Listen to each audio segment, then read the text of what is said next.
ഇടുക്കി ജില്ലയിലെ ഉടുമ്പന്നൂർ പഞ്ചായത്ത് മറ്റു പഞ്ചായത്തുകളുമായി പല വ്യത്യാസങ്ങളും ഉള്ളതാണ്.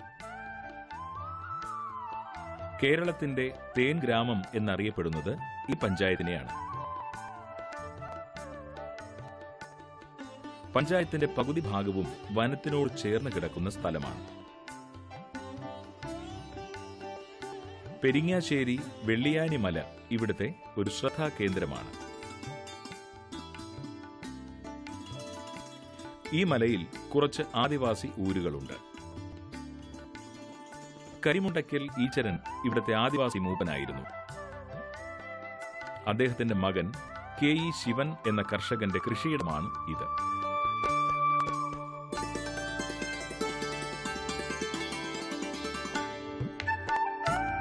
അഞ്ച് ഏക്കർ സ്ഥലത്ത് പച്ചക്കറി, വാഴ, കുരുമുളക് തുടങ്ങിയവ കൃഷി ചെയ്തിരിക്കുന്നു. പരിസ്ഥിതിക്ക് ഒട്ടും കോട്ടം തട്ടാതെ, മല വെട്ടി നിരപ്പാക്കാതെ അതിന്റെ കിടപ്പനുസരിച്ചു തന്നെ കൃഷി ചെയ്തിരിക്കുന്നു. പരമ്പരാഗതമായി ഇവർ കർഷകരാണെങ്കിലും ഇദ്ദേഹം നൂതന സംരംഭങ്ങൾ കൂടി ഇവിടെ പരീക്ഷിച്ച് വിജയം കണ്ടെത്തുന്നുണ്ട്. ഇദ്ദേഹം പച്ചക്കറികളെല്ലാം മൾച്ചിംഗ് ഷീറ്റ് ഉപയോഗിച്ചാണ് കൃഷി ചെയ്തിരിക്കുന്നത്. ജലത്തിന്റെ ഉപയോഗം കുറയ്ക്കാനും കളകൾ കിളിർത്തു വരാതിരിക്കാനും ഈ ഷീറ്റ് ഉപയോഗപ്രദമാകും. തടം കോരി തറ നിരപ്പിൽ നിന്നും ഉയർത്തി ചാണകമിട്ട് മൂടും. ഇതിന്റെ മുകളിലാണ് ദ്വാരമിട്ട മൾച്ചിംഗ് ഷീറ്റ് വിരിക്കുന്നത്. ഇതിലൂടെ വഴുതന, വെണ്ട, തക്കാളി, മുളക്, കാബേജ് തുടങ്ങിയവ നട്ടിരിക്കുന്നു. ഡ്രിപ്പ് ഇറിഗേഷൻ സമ്പ്രദായമാണ് ഇവിടെ സ്വീകരിച്ചിരിക്കുന്നത്. മലയുടെ മുകളിൽ നിന്ന് വരുന്ന വെള്ളം കുഴലുവഴി എത്തിച്ച് തുള്ളി നന നടത്തുന്നു. വെള്ളത്തിന് ഈ ഊറ്റുവെള്ളമല്ലാതെ മറ്റു മാർഗങ്ങൾ ഒന്നുമില്ല.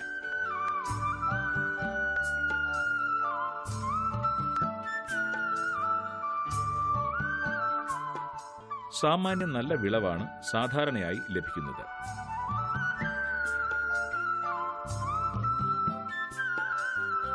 $2500 ഉയരത്തിലാണ് ഈ കൃഷി ചെയ്യുന്നത് എന്നതാണ് ഇതിന്റെ പ്രത്യേകത.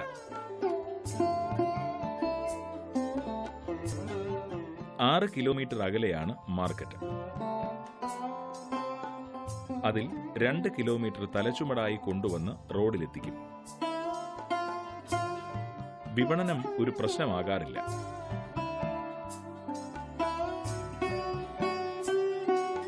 ജൈവവളവും ജൈവ കീടനാശിനിയും മാത്രമാണ് ഇവിടെ ഉപയോഗിക്കുന്നത്.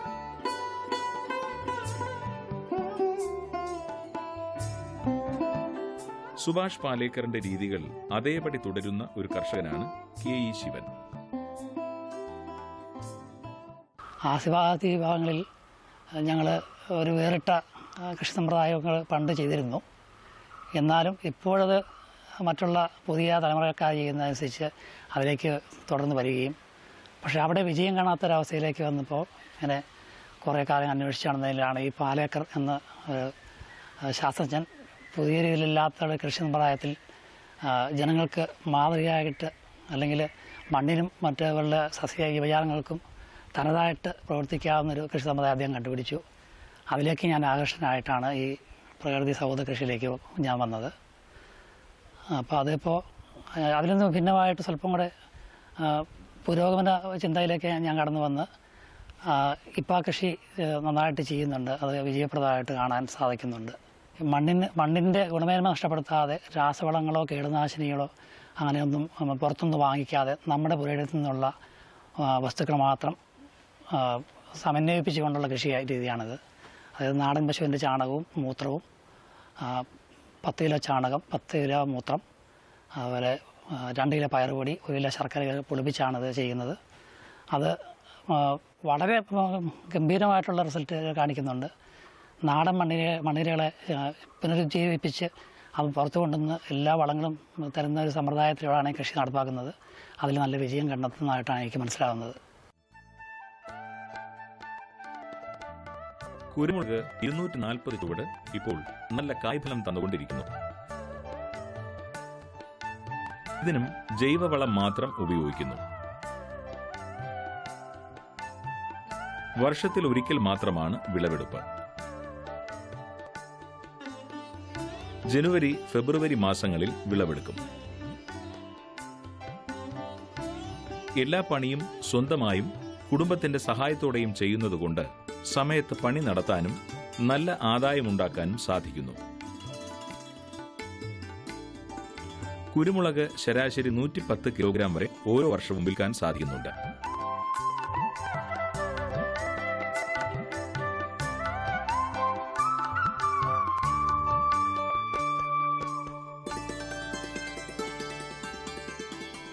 റബ്ബറും തെങ്ങും കമുകും എല്ലാം ഉണ്ടെങ്കിലും എപ്പോഴും സ്ഥിരമായി ആശ്രയിക്കാൻ സാധിക്കുന്നത് കൊക്കോ തന്നെ.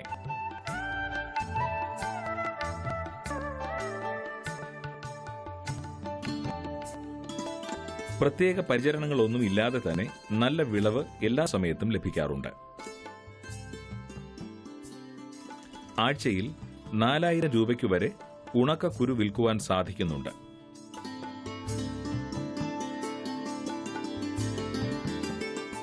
ഉണക്കക്കുരുവിന് 1 കിലോ 200 രൂപയിൽ കൂടുതൽ വിലയും ലഭിക്കും.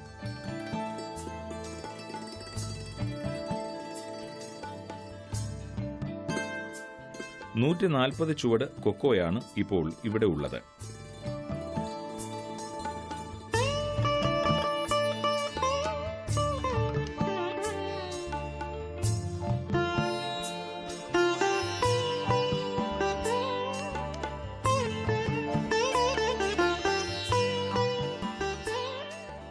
ഏത്തവാഴ ഇവിടുത്തെ മറ്റൊരാകർഷണമാണ്. നടുന്ന സമയത്തുള്ള വളപ്രയോഗമാണ് പ്രധാനമായും നടത്തുന്നത്. കാലാവസ്ഥയ്ക്ക് അനുസരിച്ച് നന ആവശ്യമായി വരാറുണ്ട്. നട്ട് 11 മാസം കൊണ്ട് വിളവെടുപ്പ് സാധ്യമാകും. 15 കിലോയിൽ കുറഞ്ഞ ഒരു കുലയും ഇവിടെ ഉണ്ടാകാറില്ല എന്നതും മറ്റൊരു പ്രത്യേകതയാണ്. ശ്രീ ശിവൻ കരിമുണ്ടയ്ക്കൽ എന്നയാൾ ഉടുമ്പന്നൂർ പഞ്ചായത്തിലെ ഒരു മികച്ച ജൈവ കർഷകനാണ്. ശ്രീ സുഭാഷ് പലേക്കറിന്റെ പ്രകൃതി സൗഹൃദ കൃഷിയാണ് അദ്ദേഹം അനുവർത്തിച്ചു വരുന്നത്. പ്രകൃതി സൗഹൃദ കൃഷിക്ക് വേണ്ടിയിട്ട് അദ്ദേഹം 2 നാടൻ പശുക്കളെയും വളർത്തുന്നുണ്ട്. അതിൻ്റെ ചാണകവും ഗോമൂത്രവും ഉപയോഗിച്ച് ജീവാമൃതവും ബീജാമൃതവും ഒക്കെ ഉണ്ടാക്കിയാണ് അദ്ദേഹം കൃഷി ചെയ്യുന്നത്. അദ്ദേഹത്തിന് എല്ലാത്തരം കൃഷികളുമുണ്ട്. പ്രധാനമായിട്ടും പച്ചക്കറി, വാഴ, ജാതി, തെങ്ങ്, കുരുമുളക് എല്ലാത്തരം കൃഷികളും അദ്ദേഹം ചെയ്യുന്നുണ്ട്. സമഗ്ര പച്ചക്കറി കൃഷി വികസന പദ്ധതി പ്രകാരം 2014-15 സാമ്പത്തിക വർഷം അദ്ദേഹത്തിന് ഡ്രിപ്പ് ഇറിഗേഷന് വേണ്ടിയിട്ട് സാമ്പത്തിക സഹായം നൽകുകയുണ്ടായി. അതുപോലെ തന്നെ 2015-16 സാമ്പത്തിക വർഷത്തിലും പച്ചക്കറി കൃഷിക്ക് വേണ്ടിയിട്ടുള്ള ധനസഹായം നൽകുകയുണ്ടായി. കുരുമുളക് കൃഷിക്കും അദ്ദേഹത്തിന് സാമ്പത്തിക സഹായം കൃഷിഭവനിൽ നിന്ന് നൽകിയിട്ടുണ്ട് ഈ വർഷം. അദ്ദേഹവും ഉടുമ്പന്നൂർ പഞ്ചായത്തിലെ മികച്ച ജൈവ കർഷകരിൽ ഒരാളാണ്. പച്ചക്കറിക്കും വാഴയ്ക്കും കീടനാശിനി ആവശ്യമായി വരാറുണ്ട്. സ്വന്തമായി നിർമ്മിക്കുന്ന നീമാസ്ത്രമാണ് കീടനാശിനിയായി സ്പ്രേ ചെയ്യുന്നത്.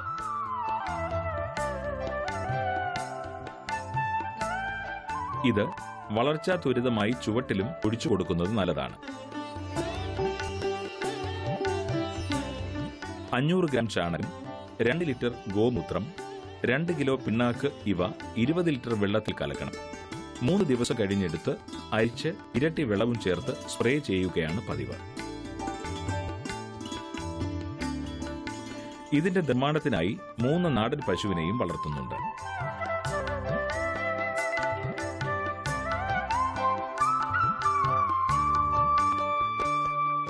തേനീച്ച വളർത്തലും ഇവിടുത്തെ മറ്റൊരു പ്രത്യേകതയാണ്. റബ്ബറും വനമേഖലയും ഒക്കെ ആയതുകൊണ്ട് 4 ദിവസം കൂടുമ്പോൾ തേനെടുക്കും. 1 കുപ്പി ഒരു പ്രാവശ്യം ഒരു പെട്ടിയിൽ നിന്ന് ലഭിക്കും എന്ന് ഇദ്ദേഹം പറയുന്നു. പ്രകൃതി ദുരന്തത്തിനോടും കാട്ടുമൃഗങ്ങളോടും പൊരുതി നേടുന്ന ഈ വിജയം ശിവൻ എന്ന കർഷകന്റെ കൃഷിയോടുള്ള അർപ്പണബോധവും ആത്മാർത്ഥതയും തെളിയിക്കുന്നു. ഇത് തന്റെ ഉപജീവന മാർഗമാണെന്ന ഉത്തമ ബോധ്യത്തോടെയുള്ള പ്രവർത്തനം കൊണ്ട് മകളെ MBBS-നും മകന് ഡിഗ്രിക്കും പഠിപ്പിക്കുവാൻ സാധിക്കുന്നു എന്നത് അഭിമാനത്തോടെയാണ് ശിവൻ പറയുന്നത്. കർഷകർ കൃഷിയിലേക്ക് ഒരു ശ്രദ്ധ കൊടുക്കുകയും സമയാസമയങ്ങളിൽ ചെയ്യേണ്ട കാര്യങ്ങൾ അപ്പോൾ തന്നെ ചെയ്യുകയും ചെയ്താൽ ഏത് കൃഷിയായാലും ഒരിക്കലും നഷ്ടം സംഭവിക്കില്ല എന്നാണ് ഇദ്ദേഹം തെളിയിക്കുന്നത്.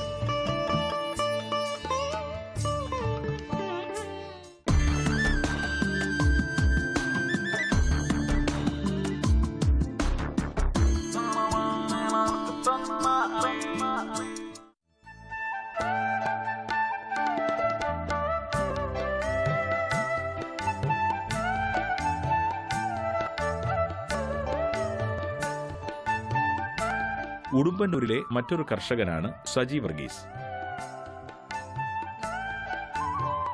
ഇദ്ദേഹം സ്വന്തമായി സ്ഥലം കുറവായതുകൊണ്ട് പാട്ടത്തിന് സ്ഥലമെടുത്ത് കൃഷി ചെയ്തു വരുന്നു. 3 വർഷത്തേക്കാണ് സാധാരണയായി പാട്ടത്തിന് സ്ഥലമെടുക്കുന്നത്. ഇപ്പോൾ 3 ഏക്കർ സ്ഥലത്ത് ഏത്തവാഴ കൃഷി ചെയ്തിരിക്കുന്നു. 1 ഏക്കറിൽ 1600 വാഴ നടുവാൻ സാധിക്കും. ഇത് ഡിസംബറിൽ നട്ട വാഴയാണ്.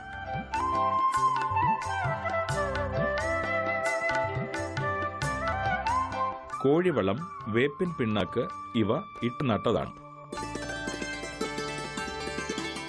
മഴയില്ലെങ്കിൽ ആഴ്ചയിൽ ഒരു നന ഈ സമയങ്ങളിൽ ആവശ്യമാണ്.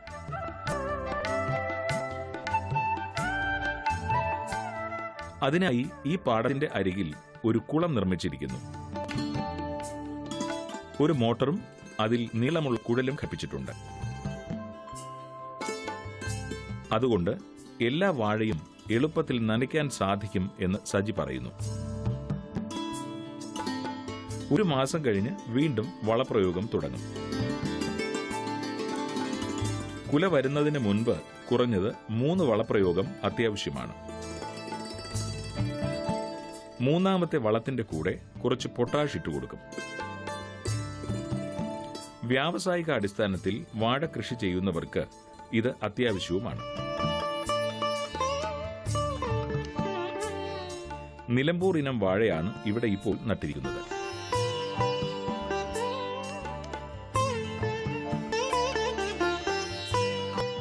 രണ്ട് സ്ഥലത്തായി 7 ഏക്കറിൽ 6000 ഏത്തവാഴയാണ് ഇപ്പോൾ ഇവിടെ നട്ടിരിക്കുന്നത്.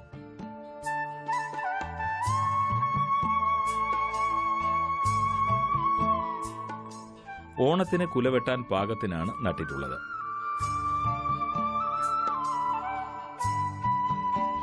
കഴിഞ്ഞ വർഷം ഓണം കഴിഞ്ഞ് വിളവെടുപ്പ് നടത്തിയതുകൊണ്ട് വില അല്പം കുറഞ്ഞുപോയി എന്നാണ് ഇദ്ദേഹം പറയുന്നത്.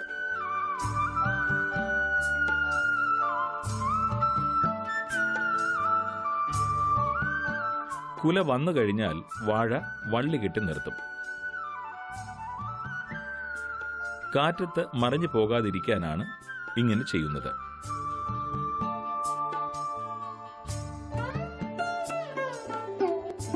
കഴിഞ്ഞ വർഷം 23 മുതൽ 25 കിലോ വരെയുള്ള കുലകളാണ് ലഭിച്ചത്. വാഴയ്ക്ക് ഇവിടെ കീടനാശിനി ഒന്നും അടിക്കാറില്ല. 5-8 ഏക്കർ സ്ഥലത്ത് വാഴ കൃഷി ചെയ്യുന്നുണ്ട്. വാഴ കൃഷി മറ്റേ കുറച്ച വാഴയുണ്ട്, കുറയ്ക്കാറായ വാഴയുണ്ട്, ചെറിയ വാഴയുണ്ട്.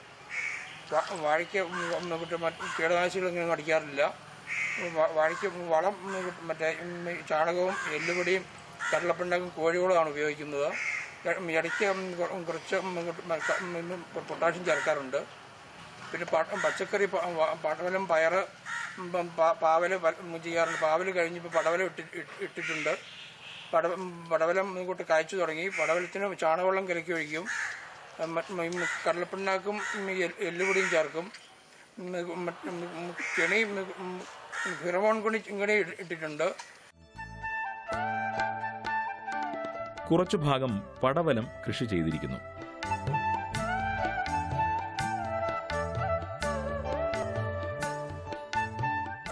ജനുവരി അവസാനം നട്ടതാണ്.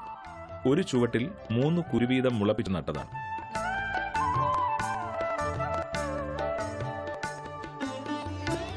കൗമുദി ഇനം പടവലമാണ് ഇവിടെ കൃഷി ചെയ്തിരിക്കുന്നത്. VFPCKയിൽ നിന്ന് കിട്ടിയ വിത്താണ്. ഇവിടെ 200 ചുവട് പടർന്ന് പന്തലിച്ചു നിൽക്കുന്നു. എല്ലുപൊടി, കടലപ്പിണ്ണാക്ക് ഇവ ഇട്ട് നട്ടതാണ്. ഇടയ്ക്ക് ചാണകം കലക്കി ഒഴിച്ചു കൊടുക്കും. 3 വർഷത്തേക്ക് കണക്കാക്കിയിട്ട പന്തലാണ് ഇത്. ആദ്യം പാവൽ കൃഷി ചെയ്തിരുന്നു. പടവലം രണ്ടാമത്തെ വിളയാണ്. 1.5 ലക്ഷം രൂപ ചിലവാക്കി നിർമ്മിച്ച പന്തലാണെങ്കിലും 3 വർഷം കൊണ്ട് 4-5 കൃഷി ചെയ്യുവാൻ സാധിക്കും.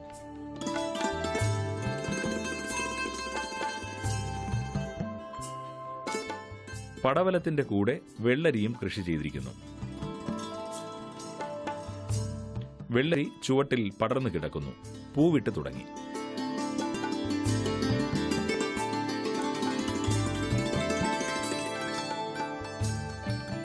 ഫെറമോൺ കിണിയും പഴക്കിണിയും ഗന്ധകം പുകയ്ക്കലുമാണ് കീടനാശിനിക്ക് പകരം ഉപയോഗിക്കുന്നത്.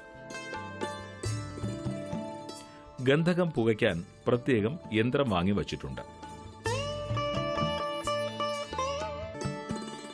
ആമ്പക്കാടൻ ഇനം കപ്പയും ധാരാളമായി കൃഷി ചെയ്തിരിക്കുന്നു.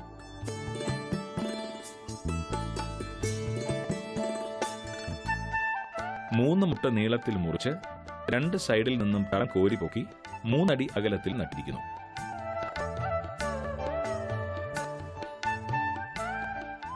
ചാണകപ്പൊടിയും എല്ലുപൊടിയും നട്ട സമയത്ത് ഇട്ടുകൊടുത്തു. പിന്നീട് വളപ്രയോഗമൊന്നുമില്ല.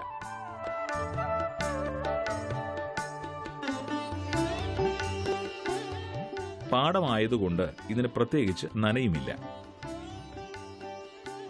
10 മാസം കൊണ്ട് വിളവെടുപ്പ് സാധ്യമാകും. 10 കിലോയിൽ കുറയാത്ത കപ്പയും ഒരു ചുവട്ടിൽ നിന്നും ലഭിക്കാറുണ്ട്. ഒരു കണ്ടത്തിലെ 1200 വാഴ കുലച്ചു നിൽക്കുന്നു.